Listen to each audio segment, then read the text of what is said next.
C'est qui Vivien?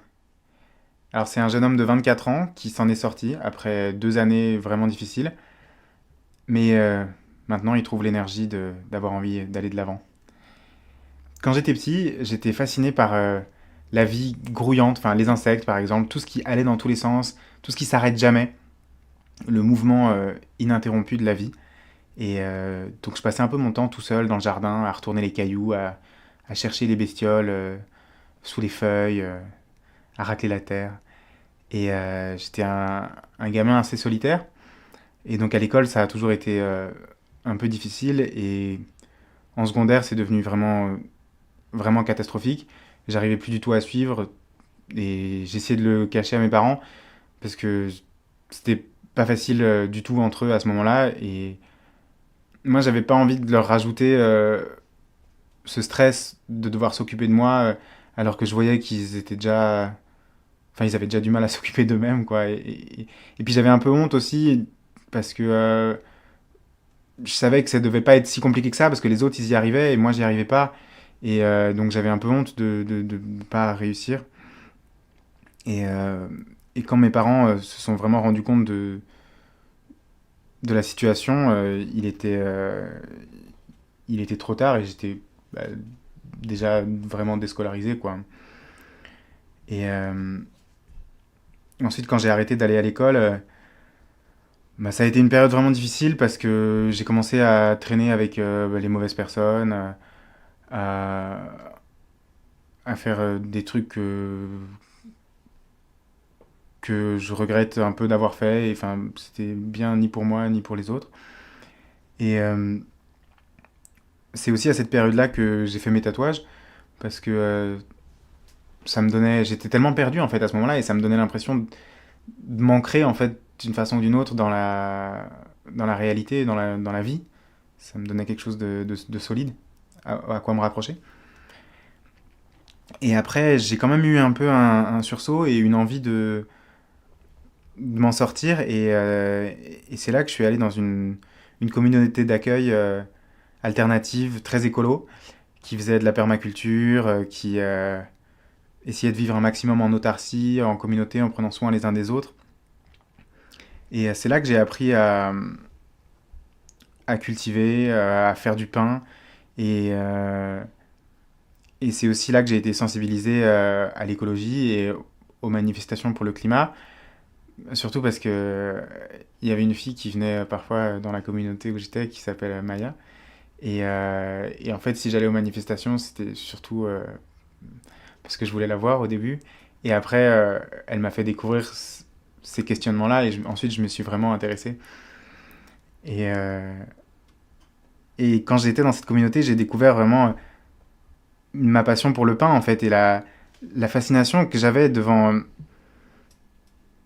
cette forme de vie incroyable qu'il y a dans la levure. Par exemple, c'est une espèce de bouillonnement, de foisonnement de vie, et ça crée à partir de plein d'ingrédients qui ne sont pas grand-chose en eux-mêmes, la farine, l'eau, le sel, tout ce qu'on met dans le pain, et avec la levure, ça crée une forme de vie complètement différente. Et c'est quelque chose qui naît presque à partir de rien, quoi. C'est extraordinaire. Et, euh, et donc je me suis formé là-bas. Et après, bah, je crois que j'ai vraiment eu de la chance. Et bon, j'ai vraiment bossé, mais j'ai vraiment eu de la chance aussi. Et j'ai pu continuer à travailler dans ce domaine-là, du pain et de la pâtisserie. Et j'arrête pas, quoi, parce que j'adore. Et ensuite, bah, j'ai eu l'occasion de retourner chez ma tatoueuse. Et j'ai décidé de continuer, en fait, de me faire un nouveau tatouage. Parce que bah, rien n'était encore vraiment réglé pour moi à ce moment-là. Mais je sentais quand même confusément une sorte de lumière ou de but, enfin quelque chose qui me donnait quand même envie de me battre et de me dire ça vaut le coup en fait quand même. Quelque part, il y a quelque chose qui vaut le coup de se donner du mal. Et, euh, et j'ai eu envie d'ancrer ça aussi dans ma chair pour me convaincre de ça. Donc j'ai voulu me faire un nouveau tatouage. Et il y avait il y avait un catalogue avec plein d'images, de références, d'images, de références religieuses par exemple, de plein de religions. Et il y avait une phrase en hébreu qui vient du psaume 22, qui dit Dieu, mon Dieu, pourquoi m'as-tu abandonné? Et cette phrase, ça m'a fait quelque chose. Et aussi parce que je me suis senti en fait très fort abandonné pendant longtemps dans ma vie et que même si j'avais l'impression que même dans les périodes où j'ai été abandonné, je me suis quand même, enfin, tout le monde ne m'a pas abandonné déjà, et aussi je me suis quand même battu contre ça et je me suis pas laissé écraser par le fait que je me sentais tout seul et j'ai décidé quand même de me battre. Donc même si je me sentais abandonné, ça m'a pas empêché de vouloir continuer. Donc j'ai décidé d'ancrer ça dans ma chair. Et j'ai commencé à beaucoup aller aux manifestations pour le climat parce que je me suis vraiment intéressé à ces questions-là, poussé par Maya, qui était devenue ma copine entre-temps. Et, euh, et on a commencé, donc on se voyait d'abord à toutes ces manifestations, puis après on se voyait un peu tout le temps. Et j'allais la voir entre ses cours. Elle est à l'UNIF, elle fait le droit. Et ouais, parfois je me dis, ouais, elle est trop intelligente pour moi, quoi. Elle réfléchit à des trucs. Moi, je comprends pas, voilà, tout ça, mais, mais bon, elle a envie d'être avec moi et moi, je suis tellement heureux d'être avec elle. Donc, c'est vraiment, c'est vraiment bien, quoi. Et ouais, je disais, j'avais l'impression d'avoir été abandonné souvent dans ma vie et ou laissé là, en fait, un peu laissé pour compte, laissé là. Pas considéré et par mes parents qui étaient trop occupés à se disputer, par le système scolaire qui m'a complètement laissé parce que je rentrais pas dedans et qui m'a laissé à côté. Et il y a quelqu'un qui m'a jamais abandonné, c'est ma grand-mère en fait. Et elle, elle s'est jamais dit que parce que j'arrivais pas à l'école à faire ce qu'il fallait, que j'étais bête ou que j'étais inadapté ou que j'y arriverais jamais. Et que j'allais rater ma vie. Elle a jamais vu ça comme ça, contrairement à mes parents ou à des profs, parfois. Et elle a toujours vu qu'il y avait d'autres choses en moi que ça, en fait. Et que c'était pas ça le plus important. Et donc on a toujours une relation très très forte, en fait. Et j'ai continué, même dans les périodes où je voyais moins mes parents et où j'étais un peu coupé de tout, j'ai toujours continué à la voir. Et moi, au niveau spirituel, je me sens pas rattaché à une religion en particulier, comme le christianisme ou le judaïsme ou l'islam. C'est vraiment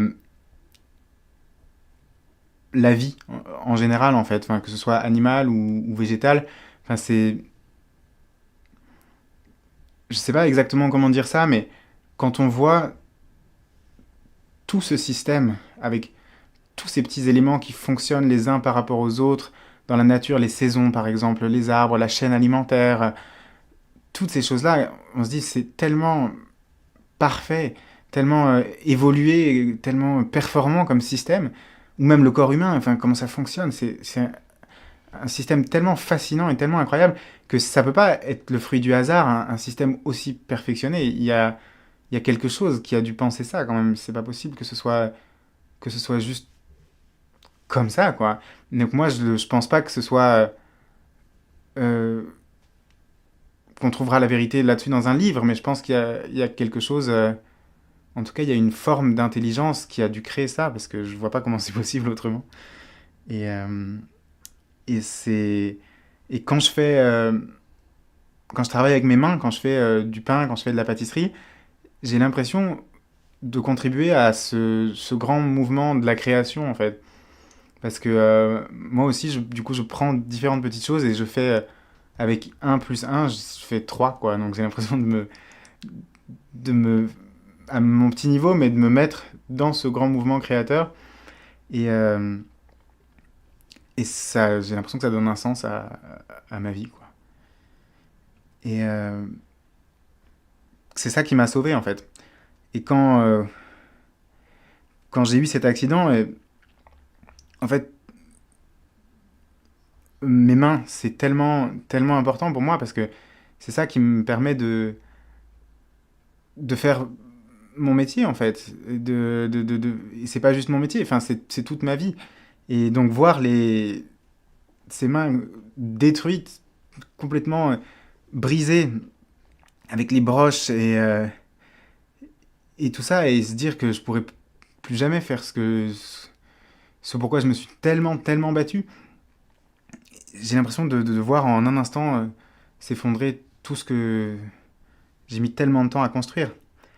Moi, j'ai besoin de créer, et si je peux pas créer, je sais pas ce que je fais en fait.